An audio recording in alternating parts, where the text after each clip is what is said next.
Welcome to the driver's line. I'm Greg. And I'm Jordan. And this week we have for you our next special, the Porsche camping trip. That's right. We decided, why not take our two Porsches, known widely for how versatile they are, Yes. and see how much stuff we could fit into them to go on a camping trip. Yes, and this isn't just any camping trip. We're going tent camping. We have tents and all the necessary supplies that go along with it. Sleeping bags, food, beverages, all the goodness. Yeah, so you guys are going to get to witness us do a couple of different outdoor activities and see if it was all doable just with these two Porsche sports cars. But first, we had to load up our cars and head for the campsite. Jordan and I loaded up our cars with all the necessary camping supplies: tents, pillows, blankets, sleeping bags, chairs, a pop-up shelter, food, drinks, a cook stove. All the necessities you need for a comfortable time camping. We caught up in Boone and headed for the campsite. After a quick breakfast and some spirited driving in the high country, we arrived at the scenic Flintlock Campground in Boone. We had booked 2 sites for the evening at this picturesque spot, with a babbling brook providing some delightful ambiance. We checked in with the front office, and then it was time to unload our cars and set up the campsite. Let's see how much stuff you got fitting in yours. I saw your blanket flopping away in the I wind. know, it's flopping around.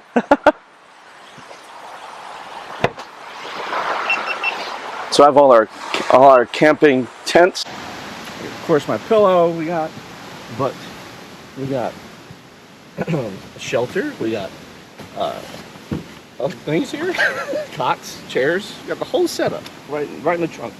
Who could ask for more? How about that? And here's everything in the Cayman. We have 2 chairs, tent, table, blankets, sleeping bag, everything that you need to go camping. And in the front, we have all of our food.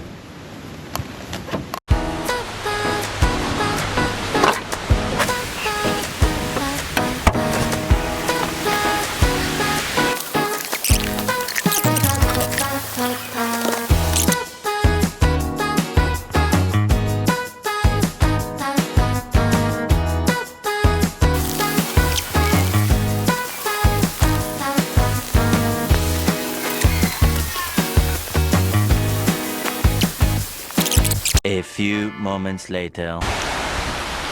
Look at this. Yeah. 2 tents, 2 Porsches. Yeah.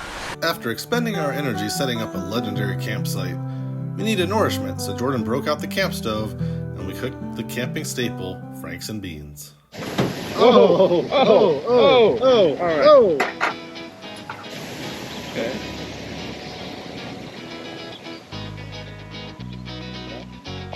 Oh God, oh God, oh God, oh God, oh God. Get another plate. We're losing our beans. We're losing our beans. Oh God. I'm adding more beans to this plate. Wait. Is that a mistake? Yeah. I should double plate the Double plate it. Double plate it. So losing. Oh! There we go. And these are like the heavy duty plates. Oh, I don't know if you guys can see this.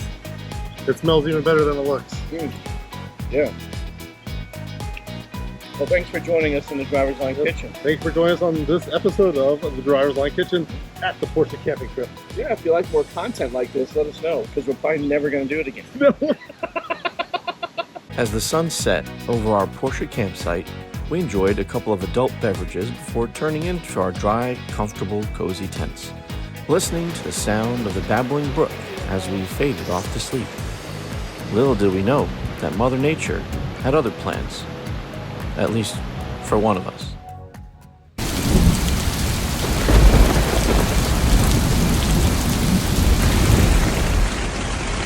So it is raining very, very hard right now. And I don't know if you can see this, but water is rushing into my tent. Water is dripping from the ceiling.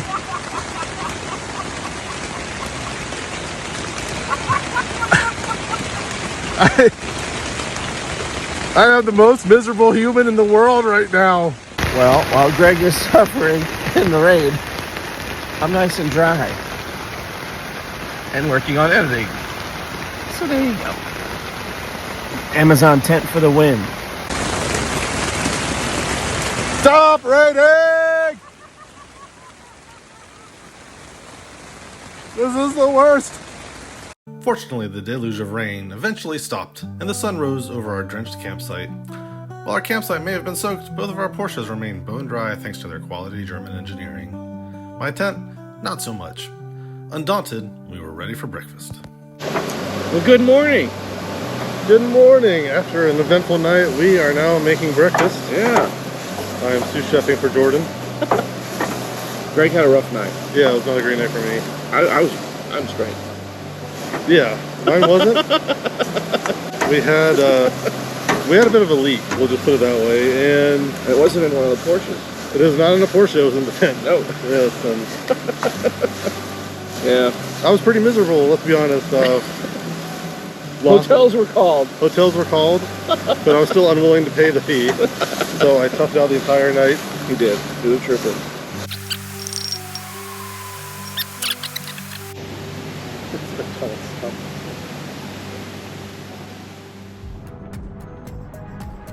Fueled by a hearty breakfast, we hustled to dry out our campsite, strategically packing it into the trunks of our 987 Twins. With everything securely stowed, Greg and I charted our course, aiming to delve into the mountains for hiking and to explore historic sites. But most importantly, we carved out time to indulge in our favorite mountain back roads, because when you take your Porsche camping, the journey itself is the ultimate reward.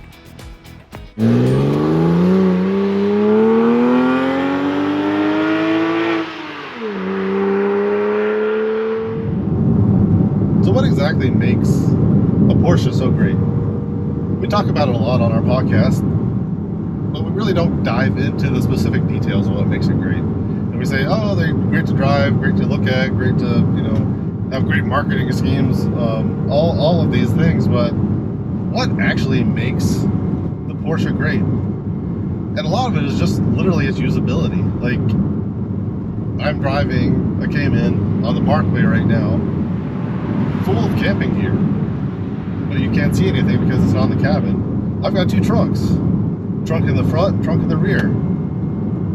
Has sleeping bag, tent, cooler, two chairs, table, just everything that you need. And it's just unbelievable how good they're at using space, right? Like there are cubbies everywhere that you could possibly imagine. Just cubbies, storage, just literally everywhere within this car. And it is just so very impressive. By the time I was ready to pull the trigger on a new car, I had to narrow down to an NC Miata, a Boxster S, and as a wild card, I had a Toyota MR2 thrown in there too. MR2 was way too small for what I really wanted, which was a mixed use of track and weekend. Miata could fit the bill very easily, but for the price, I was coming up with some pretty good examples of some 987.1 Boxster S's. Now, it's widely known that these cars do have a chance of having a bearing issue, an IMS bearing issue.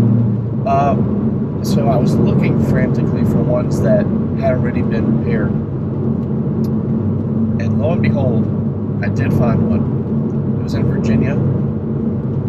And it came pretty much stock, except for the exhaust. So I knew I had to jump on it. The other portion is how great it is dynamically. I mean, this car, mid-engine layout, obviously, 295 horsepower, 3.4 liter flat six. It scoots. It's not, just an amazing amount of power, but it moves really, really well for a car that, weighs just short of 3,000 pounds. It just ticks a lot of the boxes, and especially with older Caymans and Boxsters like Jordan's and mine, the barrier to entry is very, very low. I mean, we both paid just over, right around $20,000 for both of each of our cars, and you're hard pressed to find something else that drives as well, looks as well, has as much utility, versatility, everything that this car does at this price point. It's very, very challenging.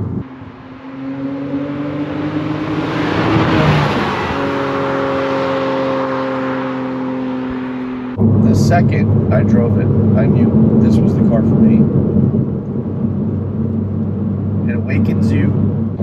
knows exactly what you want to do. It is just an extension of the driver. This is also the last generation that's so analog in the Boxster family. After this, they went to electric steering. Not to say that Porsche doesn't do great electric steering, but everything on this is analog, basically, except the throttle input. So I knew that this was the one. What made me pick a Boxster over a Cayman? Well, I wanted the open air experience for weekend trips. And with the Boxster, the built-in roll cage is fully capable of running on track days, unlike the Miata, which needed enhancements.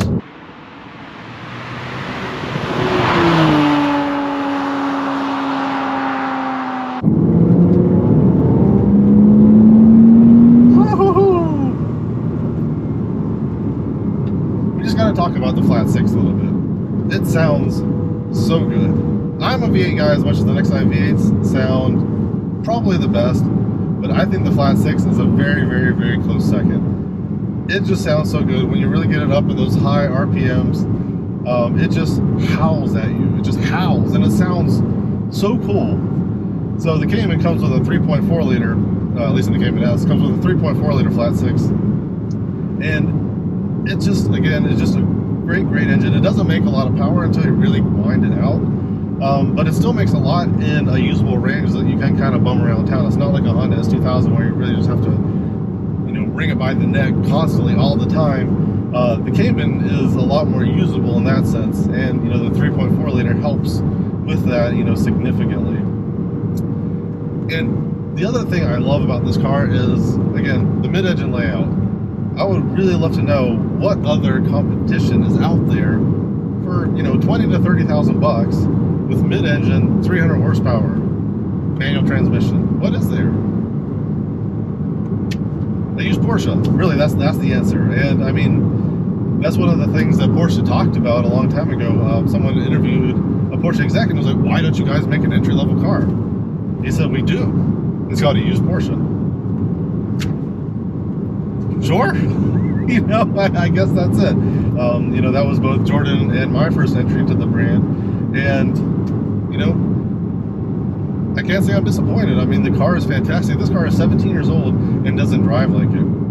We recently did that Maserati intervention. That car was not even 10 years old and squeaking, rattling, things broken. I mean, this Porsche is 17 years old and, kind of some kind of ugly buttons down here that I can fix pretty easily. There's nothing wrong with it. It's just a really, really nicely made vehicle. I mean, kudos to Porsche for just doing a fantastic job on the 987. Another benefit I really liked of the 987 over the Miata is the engine layout.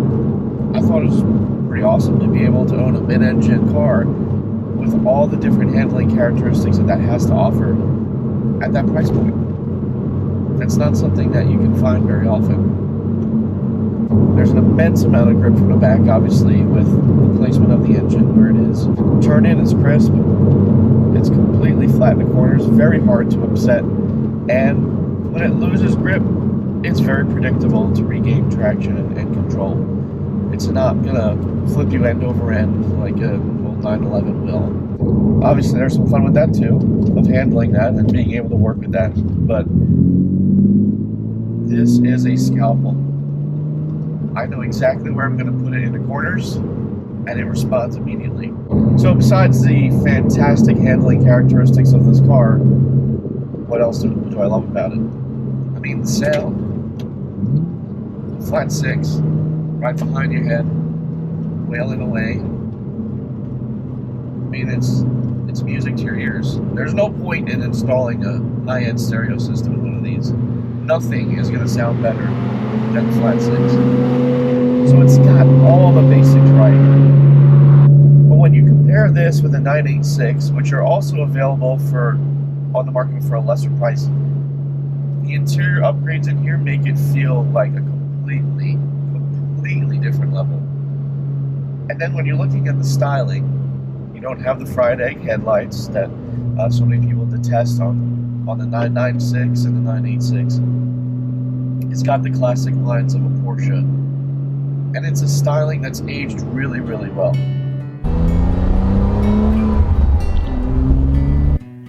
While the camping part may have been less fun due to at least one of us getting soaked overnight, we can't help but appreciate the majesty of the mountains, our lovely campsite, and being afforded the opportunity to explore this extraordinarily beautiful part of our state, not in a boring RV or SUV, but in two amazing sports cars. Thanks for joining us on The Driver's Line. If you enjoyed this content, please like and subscribe to make sure you don't miss a thing.